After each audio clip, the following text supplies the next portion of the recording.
latest package includes more ammo for American-made long-range rocket systems. A senior Pentagon official says the Ukrainians have had what he calls a good deal of success with the satellite-guided rockets. They're the most advanced weapons the United States has sent to Ukraine so far.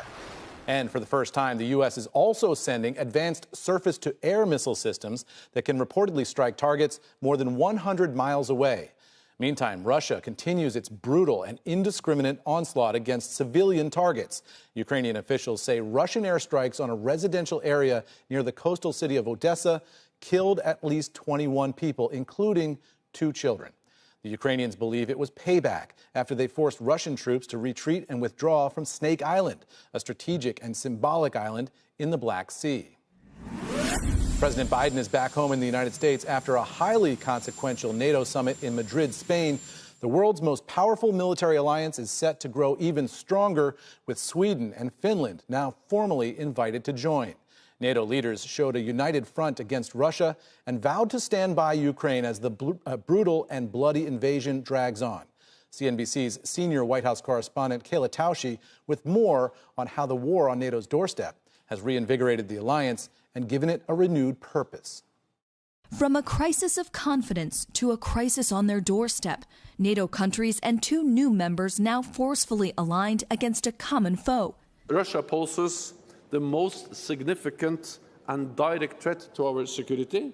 New weapons are flooding into Europe, hundreds of thousands more boots on the ground, all to fortify NATO's eastern flank, the front lines against Russia, which long feared both Putin's aims and the West's resolve. They thought it could happen again, that we would say, oh, never mind, we're going to leave.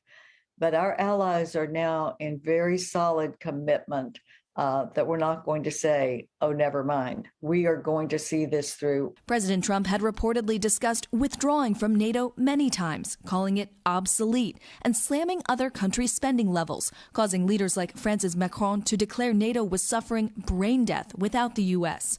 As the largest spender and leader of the free world, the U.S. is the cornerstone of NATO. President Biden this week said leaders praised his quieter diplomacy in getting results. Thank you for America's leadership. You've changed the dynamic of NATO and the G7. The urgency came from Ukraine's President Volodymyr Zelensky, speaking virtually from his decimated country, that Vladimir Putin has bigger trophies to seek, testing the core tenet of NATO to come to any member's defense. After what Putin has done, we are girding for the need for an Article 5 commitment. I think that's what this summit has done. For the news, I'm Kayla Tausche, Madrid, Spain.